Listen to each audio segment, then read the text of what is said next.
So apparently they fired the coach because I don't know if you've noticed, but it felt like the Giants played a somewhat representable football game where they fought hard. They had a lead in the fourth quarter. Their defense gives up the game-winning touchdown drive, and they make just enough mistakes to lose. It's almost a weekly basis of the exact same Giant game over and over and over. And yet, I still sung this morning. I still had enough pep in my step to give you a song at the open of the show because you know what? What's the point of yelling anymore? What's the point of being mad? In fact, I am going to make a case over the next few minutes that was about as good a Giant game as you could have had yesterday. Quite honestly, it could have been as good a game with the results you wanted as much as humanly possible for this team. Because I have said it, I mean it, without Jackson Dart, this whole thing is about Jackson Dart. I don't believe there is anything to build without the quarterback. I said this on Saturday, I'll continue to say it.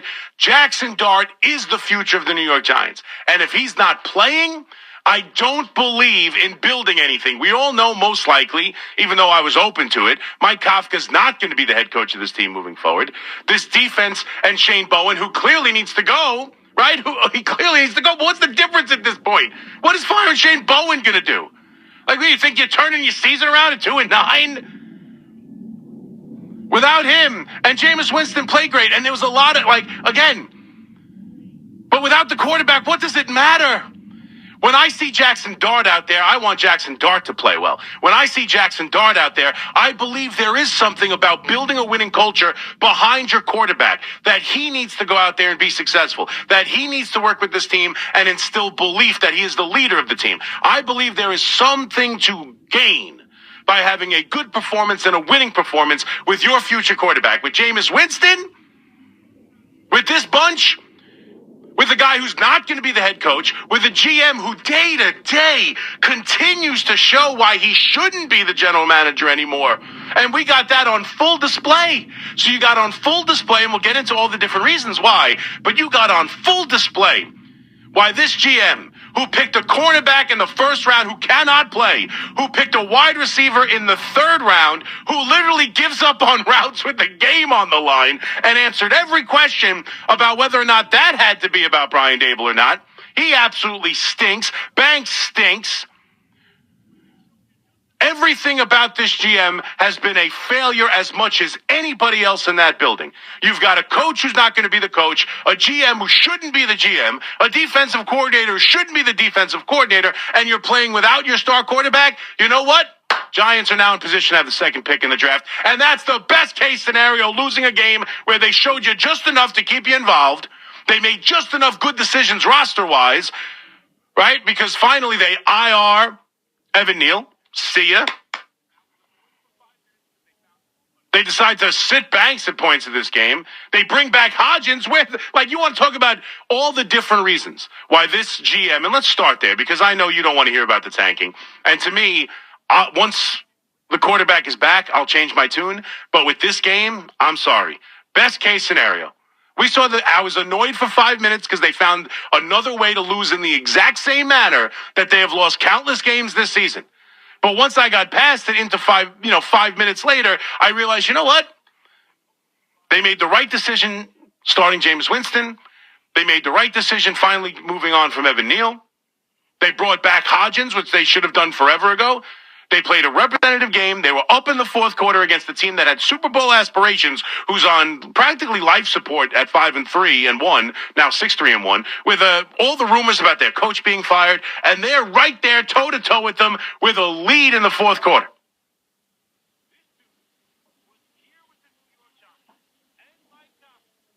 It's as good as it can get. That's how depressing this place is. That's how miserable this team is. That's as good as it can get. And they still lost, and now they're the second pick in the draft. And it can't be made by this GM. But let's get to all the different things, right?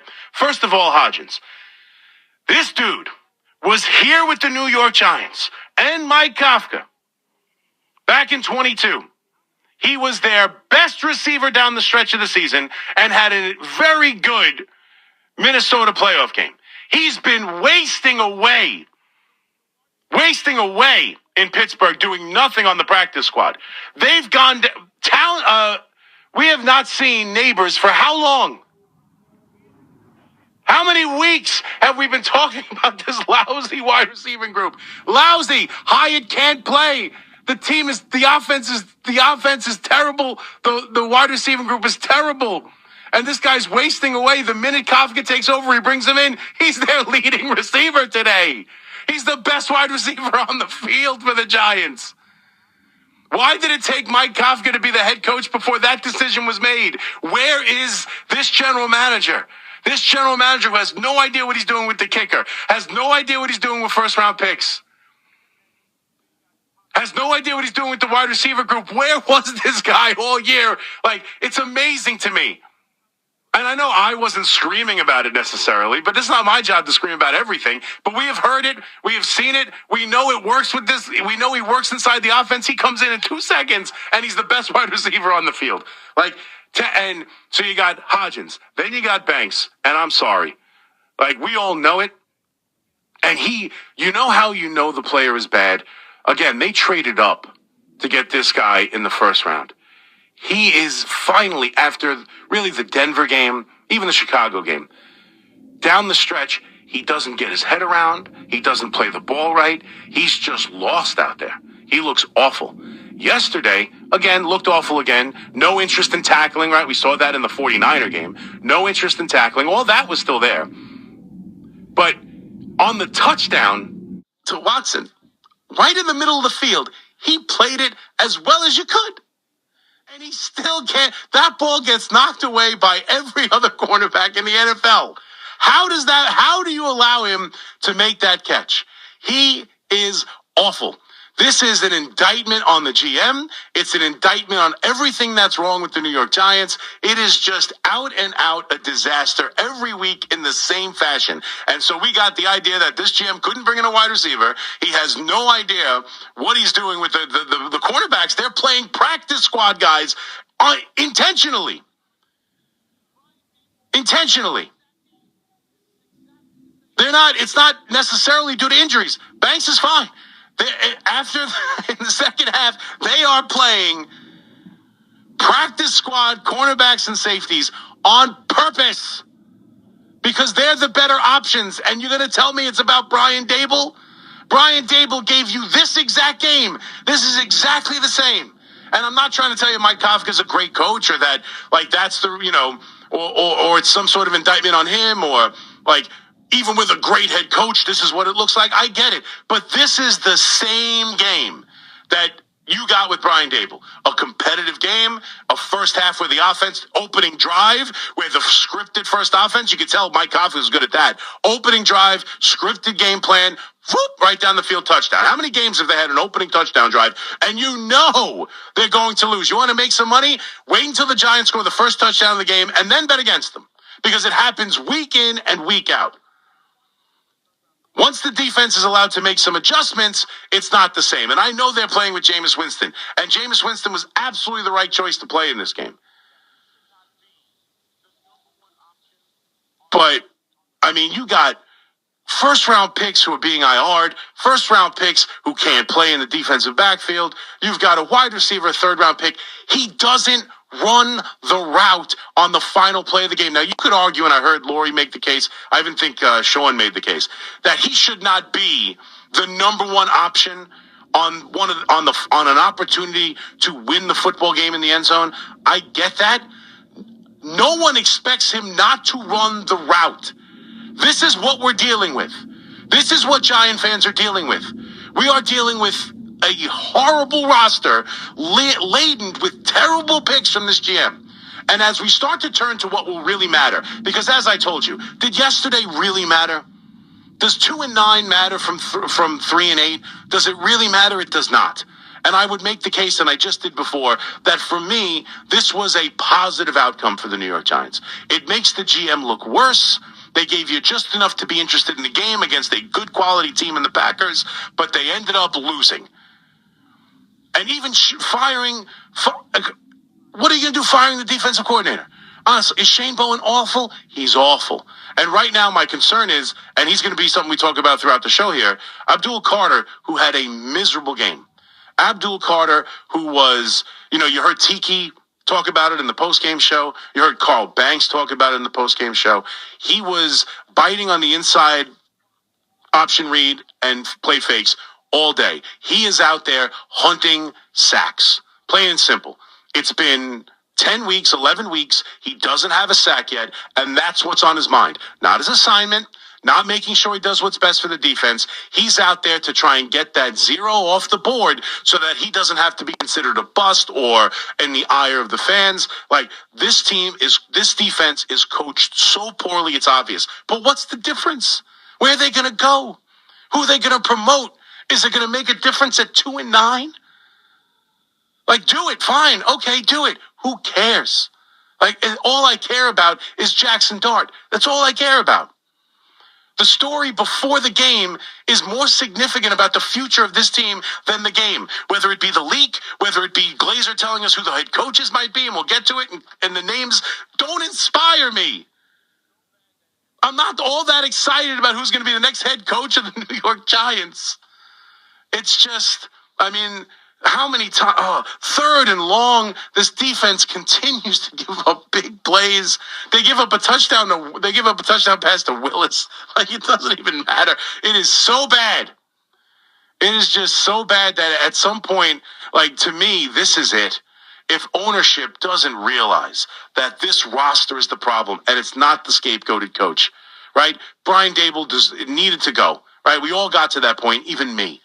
But you watch this game. Tell me how this didn't look exactly the same.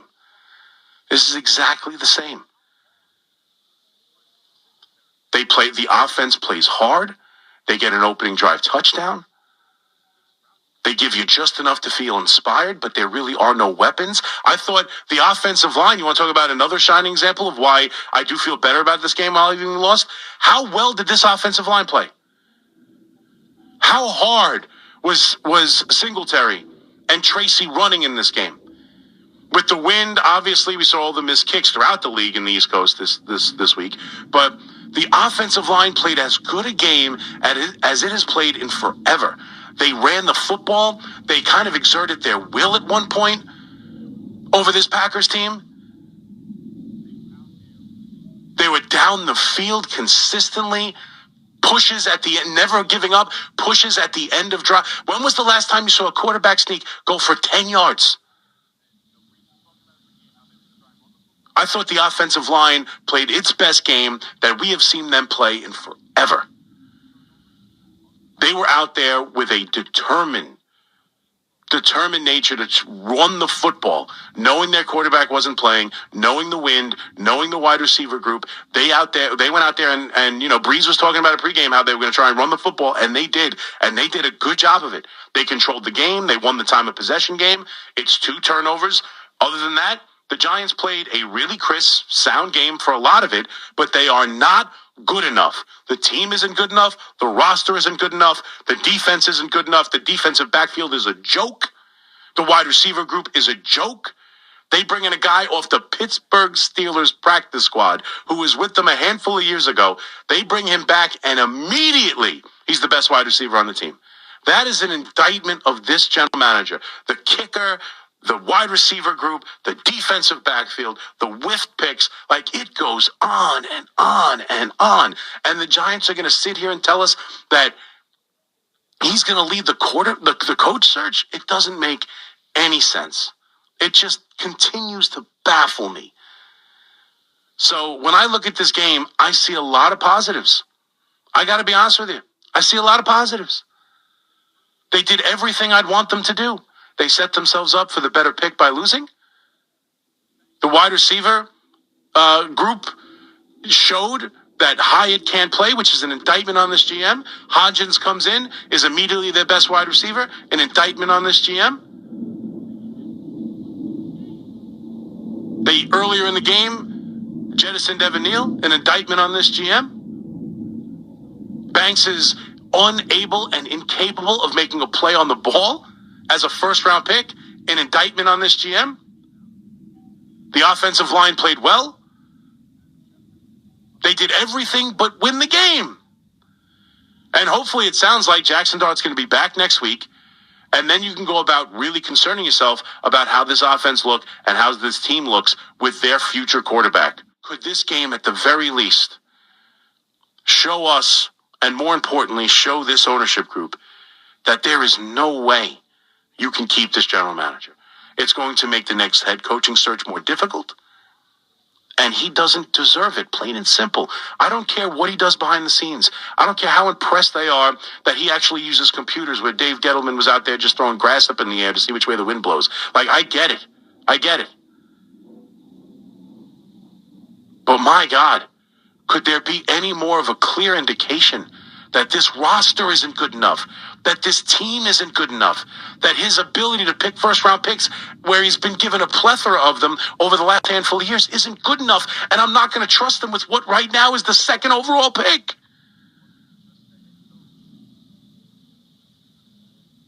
The result of the game was predictable. The result of the game doesn't hurt them at 2-8.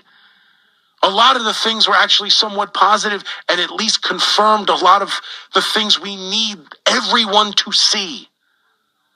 The GM stinks. It wasn't just the head coach. The head coach was part of it, but the general manager is not good enough. He shouldn't be here. He shouldn't impact who the next head coach is. He shouldn't have to be a concern when hiring the next head coach. You've got a team that has a lot of talent up front defensively. It should be better and should be coached better. You've got a team now with an offensive line where it feels like, despite some penalties from Illuminor, and we can get into some of the different aspects of this game, but despite a couple penalties from Illuminor consistently now for the last handful of weeks, I feel like the two tackles have solidified themselves. We're seeing the best this young center has played in his entire career over the last few weeks, since, even in between dealing with an injury. And the offensive line yesterday, I thought played as a unit its best game that we have seen. When is the last time you've watched a Giant game and heard the broadcast praising the offensive line? Praising it. You've got an offensive line that is functioning. You have a young stud quarterback who is a dual threat on a rookie contract. You've got young talent up front defensively. At least we hope we do. This is what will be and should be a very enticing job for any head coaching candidate out there. Don't ruin it by keeping a GM who week to week proves he isn't fit. No more a better example than what we saw yesterday.